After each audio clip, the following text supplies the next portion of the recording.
Alrighty guys, I'm going to be doing a reading of The Hobbit by J.R.R. Tolkien. So let us begin. Chapter 1, An Unexpected Party. In a hole in the ground there lived a hobbit.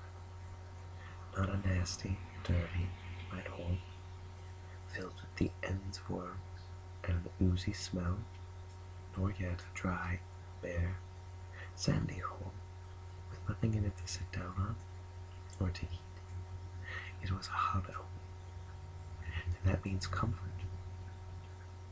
It had a perfectly round door, like a porthole, painted green, with shiny yellow brass knob in the exact middle.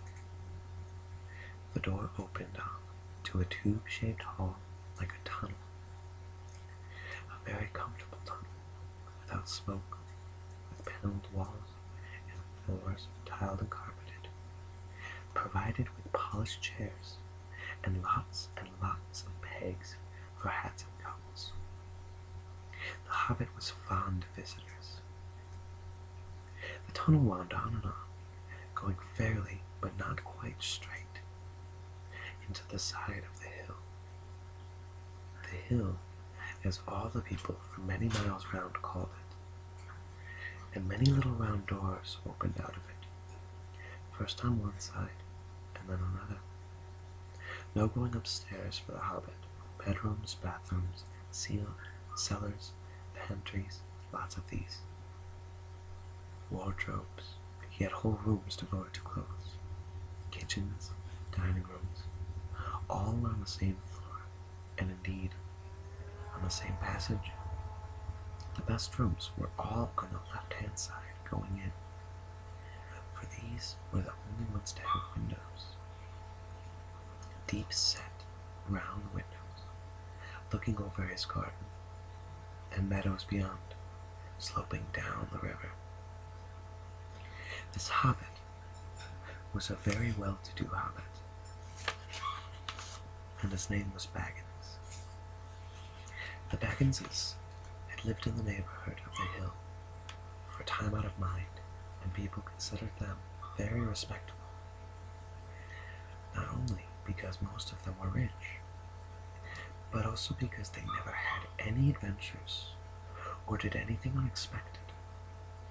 You could tell what a Baggins was going to say on any question without the bother of asking him.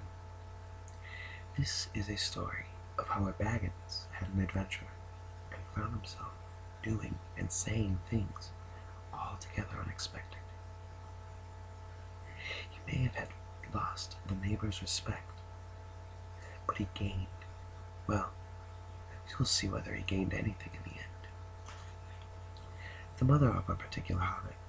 What is a hobbit?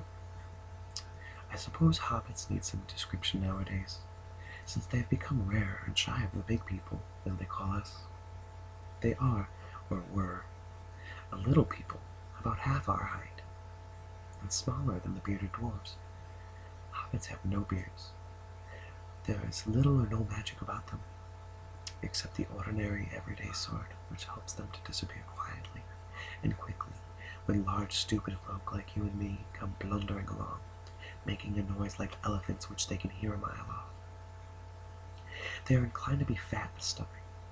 They dress in bright colors, chiefly green and yellow, wear no shoes, because their feet grow natural, leathery soles, and thick, warm, brown hair, like the stuff on their heads, which is curly, have long, clever brown fingers, good-natured faces, and a laugh, deep, fruity laugh, especially after dinner, which they have twice a day when they can get it.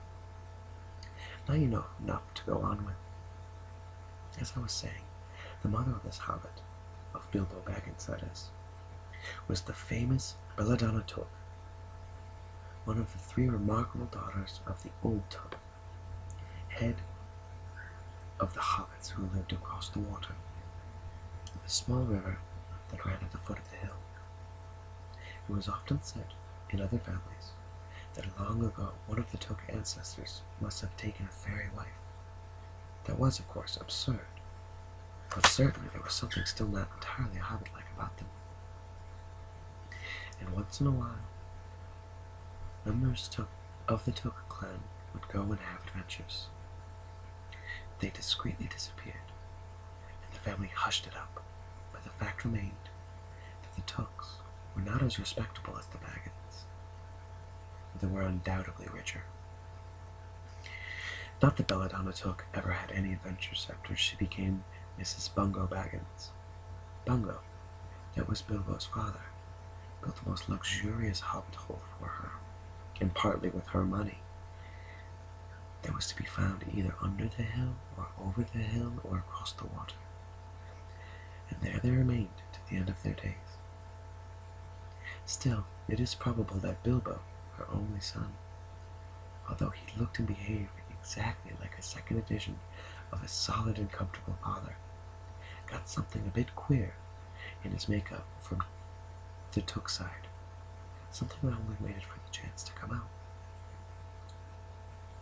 The chance never arrived until Bilbo Baggins was grown up, being about 50 years old or so, and living the beautiful hobbit hole built by his father, which I have just described for you, until he had, in fact, apparently settled down immovably. By some curious chance one morning, long ago in the quiet of the world, when there was less noise and more green, and the hobbits were still numerous and prosperous, and Bilbo Baggins was standing at his door after breakfast, smoking enormous long wooden pipe. An enormous long wooden pipe that reached nearly down to his woolly toes, neatly brushed. Gandalf came by. Gandalf, if you had only heard a quarter of what I have heard about him, and I have heard only very little of all that there is to hear, you would be prepared for any sort of remarkable tale. Tales and adventures sprouted up all over the place wherever he went, in the most extraordinary fashion. He had not been down that way under the hill for ages and ages, not since his friend the old Took died. In fact, and the hobbits had almost forgotten what he looked like. He had been away over the hill and across the water on business of his own, since they were all small hobbit boys and hobbit girls. All the unsuspecting Bilbo saw that morning was an old man with a staff. He had a tall, pointed blue hat, a long grey coat, a silver scarf, over which his long white beard hung down below his waist, and immense black boots. "Good morning," said Bilbo, and he meant it. The sun was shining, and the grass was very green.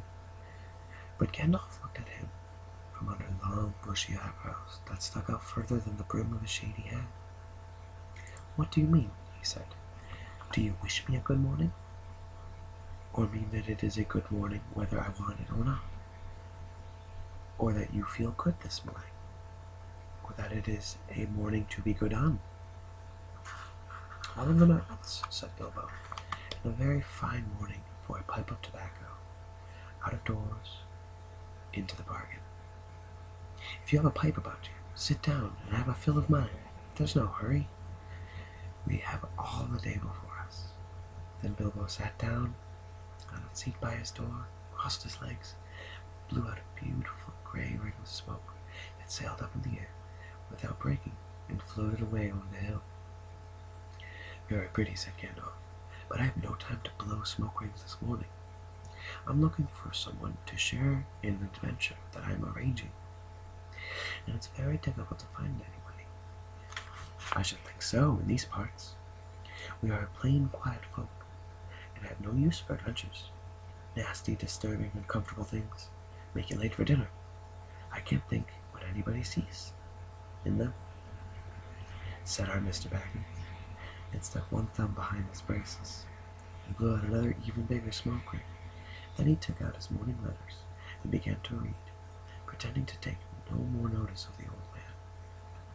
He had decided that he was not quite his sort, and wanted him to go away. But the old man did not move. He stood, leaning on his stick and gazing at the hobbit without saying anything, till Bilbo got quite uncomfortable, and even a little cross. "Good morning," he said at last. "We don't want any adventures here, thank you. You might try over the hill, or across the water." By this he meant that the conversation was to an end. "But a lot of things you do use good morning for," said Gandalf. "Now you mean that you want to get rid of me? That it won't be good till I move off?" Not at all, my dear sir. Let me see. I don't think I know your name." Yes, yes, my dear sir. And I do know your name, Mr. Bilbo Baggins. And you do know my name, though you don't remember that I belong to it. I am Gandalf, and Gandalf means me. To think that I should have lived to be good morninged by Belladonna Took's son, as if I was selling buttons at the door. Gandalf, Gandalf, good gracious me! Not the wandering wizard that gave old Took a pair of magic diamond studs that fastened themselves and never came undone till ordered.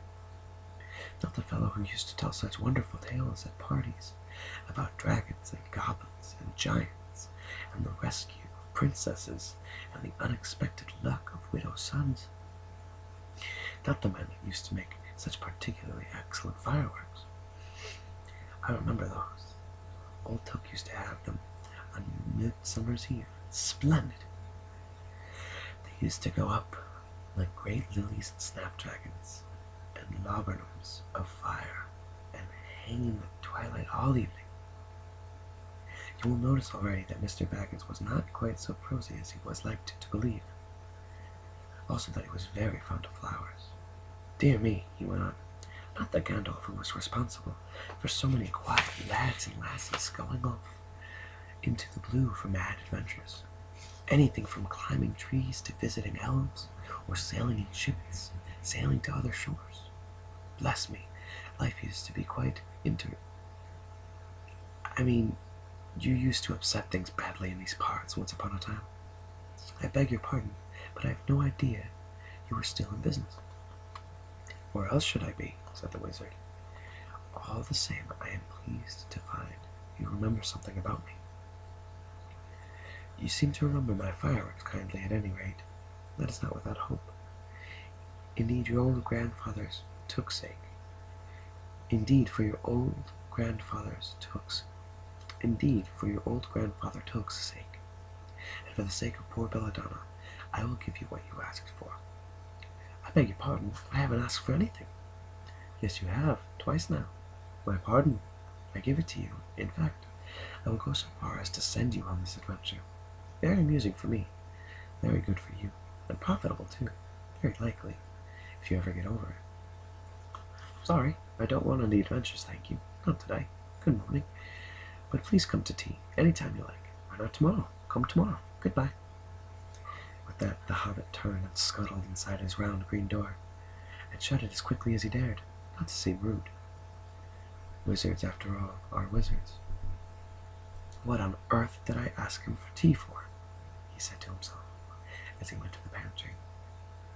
He had only just had breakfast, but he thought a cake or two and a drink of something would do him good after his fright. Gandalf, in the meantime, was still standing outside the door, and laughing long but quietly. After a while he stepped up, and with a spike on his staff, scratched a queer sign on the hobbit's beautiful green front door. Then he strode away, just about the time when Bilbo was finishing his second cake, and beginning to think that he had escaped adventures very well. The next day he had almost forgotten about Gandalf. He did not remember things very well, unless he put them down on his engagement tablet, like this: Gandalf, tea, Wednesday. Yesterday he had been too flustered to do anything of the kind. Just before tea time there came a tremendous ring on the front door bell, and he remembered. He rushed and put on the kettle, and put another cup and a saucer and an extra cake or two, and ran for the door. "I am so sorry to keep you waiting," he was going to say, when he saw that it was not Gandalf at all. It was a dwarf, with a blue beard tucked into a golden belt, very bright eyes under his dark green hood. As soon as the door was opened, he pushed inside. just as if he'd been expected. He hung his hooded cloak on the nearest peg. "I'm Dwalin at your service," he said with a long bow. "Bilbo Baggins at yours," said the hobbit, too surprised to ask any questions at the moment. When the silence that followed had become uncomfortable, he added, "I'm just about to take tea. Pray come and have some with me. A little stiff, perhaps, but he meant it kindly." "And what would you do if an uninvited dwarf came and hung his things up on your hall without a word of explanation?" They had not been at table long. In fact, they had hardly reached the third cake, when there came another even louder ring at the bell. "Excuse me," said the hobbit, and he went off to the door. "So you've got here at last." That was what he was going to say to Gandalf this time, but it was not Gandalf. Instead, there was a very old-looking dwarf on the step, with a white beard and a scarlet hood, and he too hopped inside as soon as the door was open, just as he had been invited.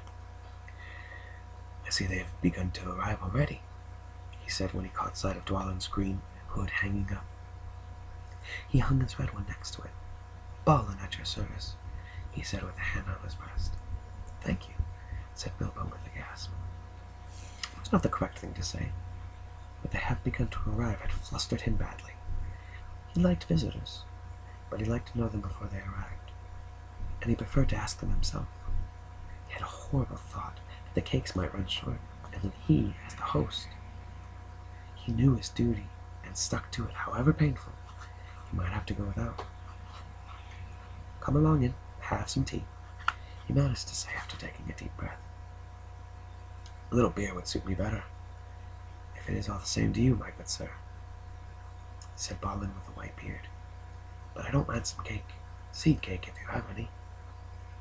"Lots," Bilbo found himself answering, to his own surprise, and as he found himself scuttling off too, to the cellar, to fill a pint beer mug, and then to a pantry to fetch 2 beautiful round seed cakes, which he had baked that afternoon for his after-supper morsel. When he got back, Balin and Dwalin were talking at the table like old friends. As a matter of fact, they were brothers. Bilbo plumped down the beer and the cake in front of them, when a loud ring came at the bell again. Then another ring. Gandalf for certain this time, he thought as he puffed along the passage. But it was not. It was 2 more dwarfs, both with blue hoods, silver belts, and yellow beards, and each of them carried a bag of tools and a spade. In they hopped as soon as the door began to open. Bilbo was hardly surprised at all. "What can I do for you, my dwarfs?" "Keely at your service," said one, and Feely added the other, and they both swept off their blue hoods and bowed. "At yours and your families," replied Bilbo, remembering his manners this time. "Dwalin and Balin are here already, I see," said Keely. "Let us join the throng." "Throng," thought Mr. Baggins. "I don't like the sound of that. I really must sit down for a minute and collect my wits, and have a drink." He had only just had a sip in the corner, while the 4 dwarfs sat around the table and talked about mines and gold, and troubles with goblins, and the depredations of dragons, and lots of other things which he did not understand, and did not want to, for they sounded much too adventurous, when ding-dong-a-ling-dang, his bell rang again, as if some naughty little hobbit boy was trying to pull the handle off. "Someone at the door," he said, blinking. "Some 4, I should say by the sound," said Feely. "Besides, we saw them coming along behind us in the distance." The poor little hobbit sat down in the hall and put his head on his hands, and wondered what had happened, and what was going to happen, and whether they would all stay to supper. Then the bell rang again, louder than ever, and he had to run to the door. It was not 4 after all, it was 5. Another dwarf had come along while he was wandering in the hall. He had hardly turned the knob before they were all inside, bowing and saying, "At your service," one after another. Dory, Nori, Ori, Owen, and Glowing were the names.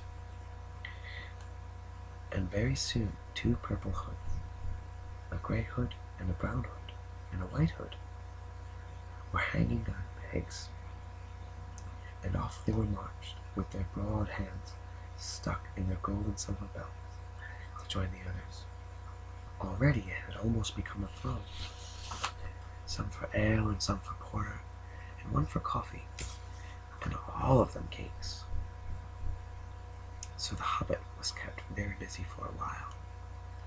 A big jug of coffee had just been set in the hearth, and seed cakes were gone, and the dwarves were starting on a round of buttered scones, when there came a loud knock.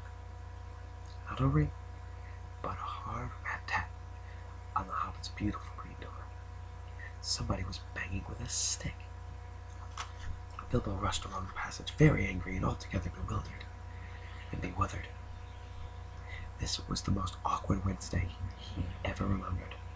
He pulled open the door with a jerk, and they all fell in one on top of another. More dwarves, 4 more, and there was Gandalf behind, leaning on his staff and laughing. He had made quite a dent on the beautiful door. He had also, by the way, knocked out the secret mark that he had put there the morning before. Carefully, carefully, he said. It is not like you, Bilbo, to keep friends waiting on the mat, and then open the door like a pop gun. Let me introduce Bifur, Bofur, Bombur, and especially Thorin. At your service, said Bifur and Bofur and Bombur, standing on the row. Then they hung up 2 yellow hoods and a pale green one, and also a sky blue one, with a long silver tassel. This last belonged to Thorin, an enormously important dwarf. In fact, no other than the great Thorin Oakenshield himself, who was not at all pleased at falling flat on Bilbo's mat, with Bifur, Bofur, and Bombur on top of him. For one thing, Bombur was immensely fat and heavy. Thorin, indeed, was very haughty, and said nothing about service, but poor Mr. Baggins said he was sorry so many times that at last he grunted, "Pray don't mention it," and stopped frowning. Now we are all here, said Gandalf, looking at the row of 13 hoods, the best detachable party hoods, and his own hat hanging on the pegs. Quite a merry gathering. I hope there's something left for the latecomers to eat and drink. What's that, tea? No, thank you. A little red wine, I think, for me. And for me, said Thorin. And raspberry jam and apple tart, said Bifur. And minces, pies, and cheese, said Bofur. And a pork pie and salad, said Bombur. And more cakes, and ale, and coffee, if you don't mind, called the other dwarfs to the door. Put on a few eggs there, good fellow, Gandalf called after him, as the Hobbit stumped off to the pantries. And just bring out the cold chicken and pickles. Seems to know much about the inside of my larders as I do myself, thought Mr. Baggins, who was feeling positively flummoxed. He was beginning to wonder whether a most wretched adventure had not come right into his house. By the time he had got all the bottles and dishes and knives and forks and glasses and plates and spoons and things piled up on big trays, he was getting very hot and red in the face and annoyed. Confucius-gate and beat both of these dwarfs, he said aloud. Why don't they come and lend me a hand? Lo and behold, there stood Balin and Dwalin at the door of the kitchen, and Feely and Keithy behind them. And before he could say knife, they had whisked away the trays and a couple of small tables into the parlor and set out everything afresh. Gandalf sat at the head of the party with the 13 dwarfs all around, and Bilbo sat on a stool at the fireside, nibbling at a biscuit. His appetite was quite taken away, and trying to look as if this was all perfectly ordinary and not in the least an adventure. The dwarfs ate and ate and talked, and time got on as they pushed their chairs back, and Bilbo made a move to collect the plates and glasses. I suppose you will all stay to supper, he said in his politest unpressing tones. Of course, said Thorin, and after, we shan't get through with business till late, and we must have some music first. Now to clear up. Thereupon the 12 dwarfs, not Thorin. He was too important. And stayed talking to Gandalf, jumped to their feet, and made tall piles of all the things. Off they went, not waiting for trays, balancing columns of plates, each with a bottle on top, with one hand. Well, the hobbit ran after them, almost squeaking with fright. "Please be careful," and "Please don't trouble, I can manage." But the dwarves only started singing. Chip the glasses and crack the plates, blunt the knives and bend the forks. That's what Bilbo Baggins hates. Smash the bottles and burn the corks. Cut the cloth and tread on the fat. Pour the milk on the pantry floor. Leave the bones on the bedroom mat. Splash the wine on every door. Dump the crocks in a boiling bowl. Pound them up with a thumping pole. And when you've finished, if any are whole, send them down the hall to roll. That's what Bilbo Baggins hates, so carefully with the plates. And of course they did none of these dreadful things.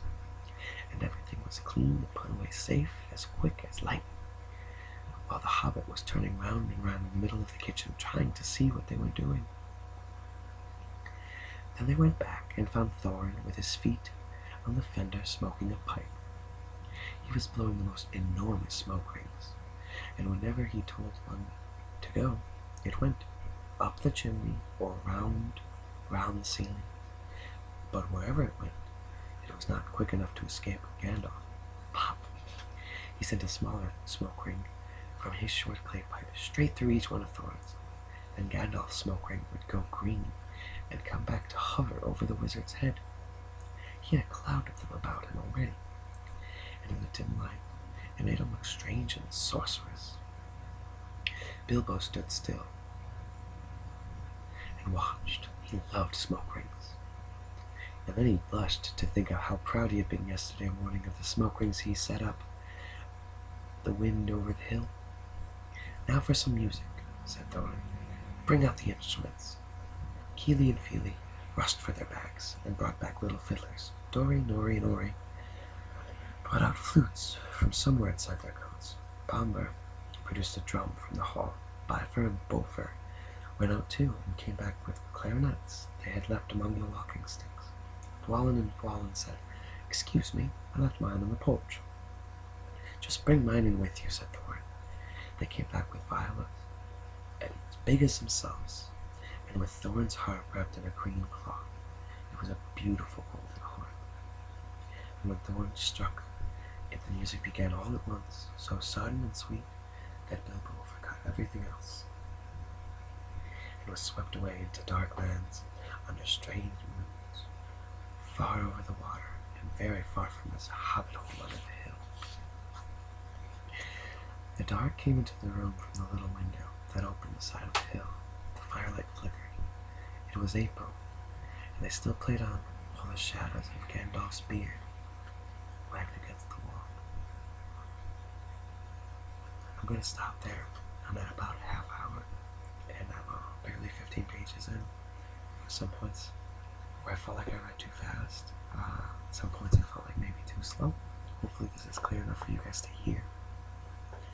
If you have any problems, or you have any comments you'd like to share, your constructive criticism or praise, just let me know. And I'll do my best to respond to each and every comment you guys send. Thank you so much for joining me, and I'll see you next time.